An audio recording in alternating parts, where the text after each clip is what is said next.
My guests, all of them, every time they come on the show, they always wonder why I'm talking to them about condoms. Michael Mbai looking at me like, mi niko sawa, napenda Mungu.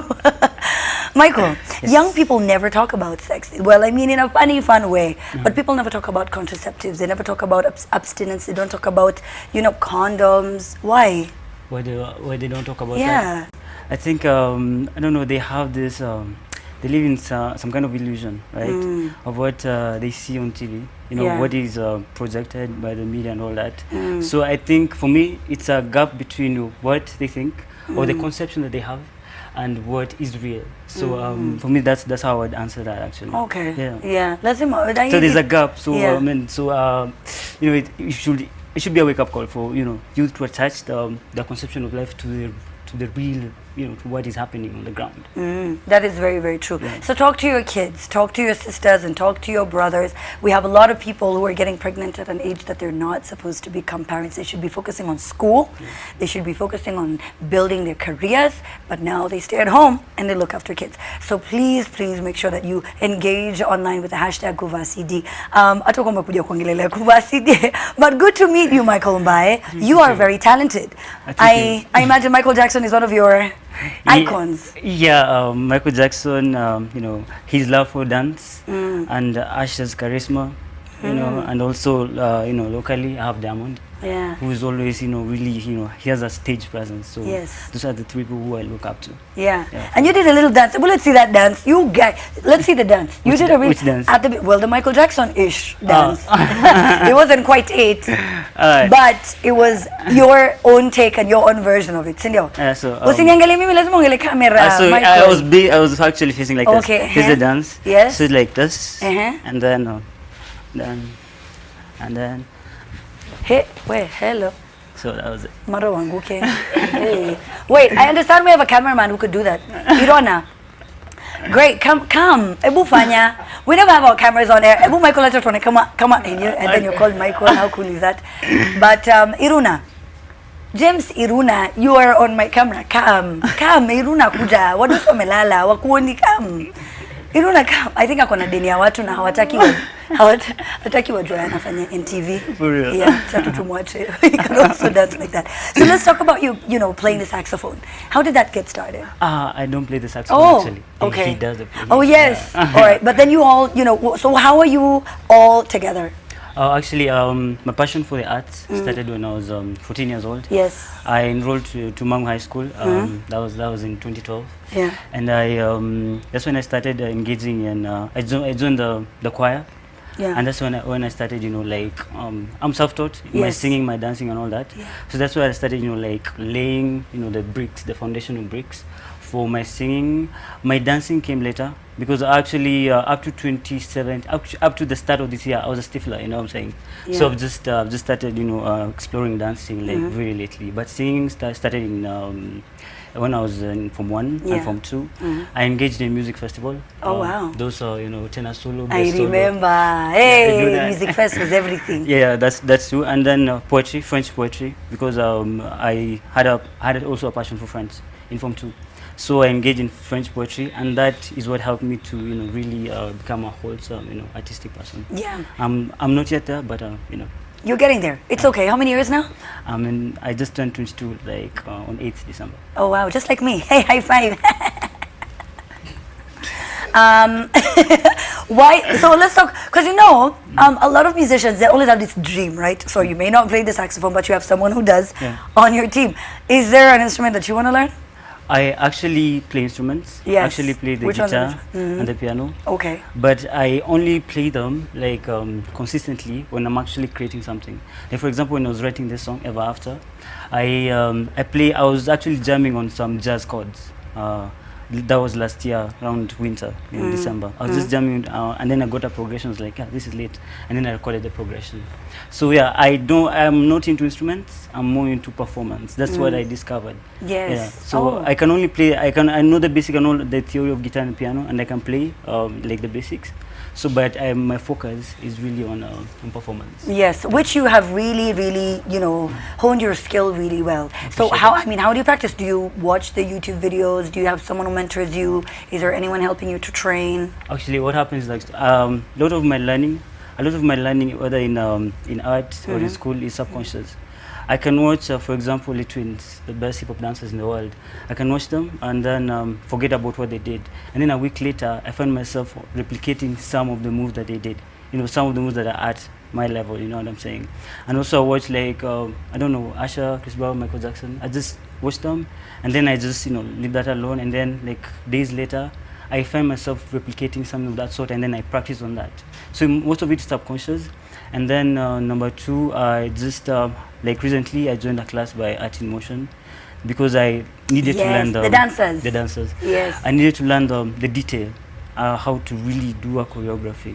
Because I you know, I realized that I did power moves. Power moves are, I don't know, moonwalking, the, you know, death drop. But what is the death drop? Death drop. Oh, is that the one where you go to the back like this and then you come back? So I had majored on that, so I needed to learn the detail of the dance. So that's what I've been developing lately. All right, good job. Thank you so much. Really good job. Now this is a career path that not very many people choose because it's a bit hard to get. It's not the typical. It's not your usual one. Why did you? Because it's a path that very few people have, you know, traveled. For real, for real. Yeah. So do you feel like there is a lot more challenges that you're facing if? Yeah, I can feel the challenges looming, you know. But you know, actually, I'm a third year student, right? I'm a third year student, so I'm doing an internship at Leon Sponsors. So I just decided to do music and the internship at the same time. So I'm yet to learn the basics of the art. I'm yet to hone the art completely. So my take is that I don't mind how long it takes. You know, I just want to learn. I just want to go step by step. Yeah. And when I see Elani Sauti Soul posting their pictures, they've been doing that on social media lately. When those back in the day when they were, you know, starting, they were looking for pullovers. Akina Sabiel. Mwanzo walikuwa wanavanga masweta tu wote wana match whoever is juu ya yellow wote lakini the same sweater. Wapige picha wakiwa serious. Savara na Kipara. Savara and Kipara actually.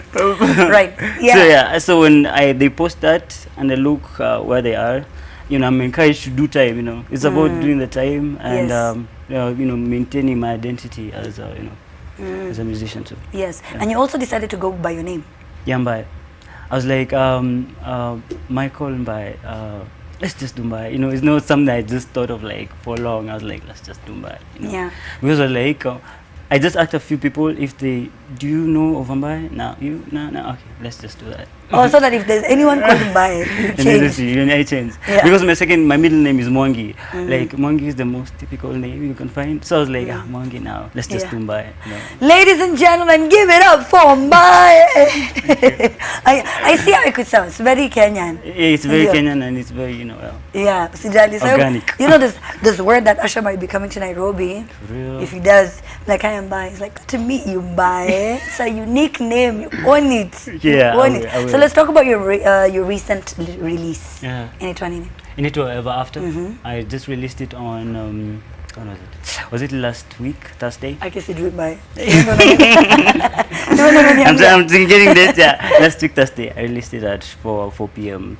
And so actually I wrote the song last year, as I said, but I shelved it because I was like, I was still in France, and it's not that I don't trust French producers, but I'm more about certainty than, you know, an adventurous spirit. You know what I'm saying? So it's like I know I knew of a guitarist, the person who did my guitar. Yeah. I was like, I'm just gonna shelve it, and then this year I came and then I called the guy. Yeah. And then he came through. Okay. So, yeah. And you know, you've mentioned France. It's so interesting what he's studying and what he's doing. What are you studying by? Tell them, let them know. I do a form of liberal arts. Liberal arts is it's a course that is done in the Ivy Leagues actually, where you do a bit of everything. You do African history, you do law, you do sociology, you do political science, you do international relations, like as units. So it's very intense. And I was doing it in French. So for the 2 years I had no life. You know. Wait, why France though? I was going to learn political science in French if you had the opportunity to just be at Nairobi.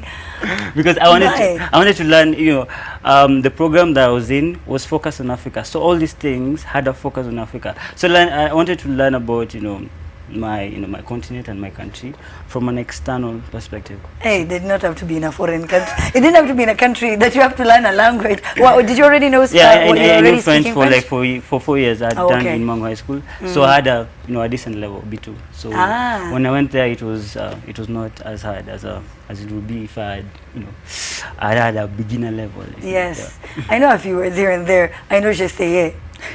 That means I try or something, right? I tried. All right, so Usha's on the other side. Usha, what are people saying online? Right. So, people actually are super impressed, myself included. We have Maisen who says Mbai, hii ndio definition ya mziki imeenda shule. Heko baba ngoma kali. Wewe ni Johari unaenga. I'm using this jam to propose next weekend. Guys, sasa siyataona.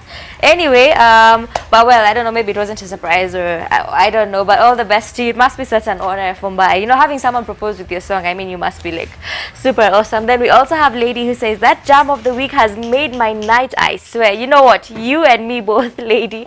And we have Jeff who says your jam of the week ni horror movie. Well, yes, wengi wetu tunafikiria hivyo. You're self-taught. Yeah, I'm I really like that.